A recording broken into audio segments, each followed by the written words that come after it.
Well, thank you, thank you. So I want to get to the resources, and essentially, I would like to go through a step-by-step process of how someone would get started, but I want to take a step back a second and really touch on what was the thought process of why you wanted to start one, and how did you go about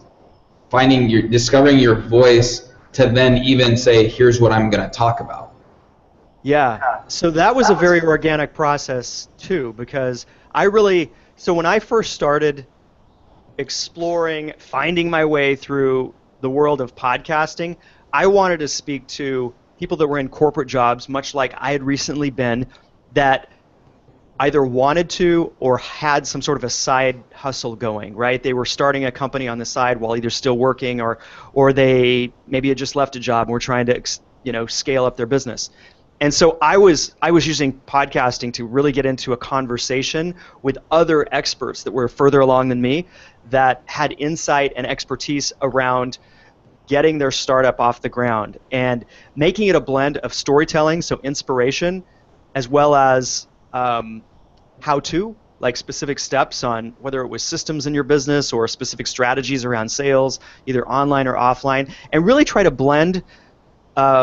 those two things together, so inspiration and story and practical how-to stuff. And what I found was that as I kind of got into that and dug around and found my voice and also listened to what people were resonating with and what people wanted, I started to shift and adjust the message of my podcast. I didn't change the name of my podcast, but I started getting feedback from people on what they wanted to hear. And so I slightly made shifts and adjustments as I went along with my podcast to make it be a combination of something that I still loved and cared about, but also something that could serve my business, right? Yes. So my podcast, in many ways, kind of became this validation tool for me to really test the waters with my business ideas. And because, I can see some of the statistics that come back in terms of how many people download the episode, how many, what kind of responses, what kind of emails do I get, right? Yeah.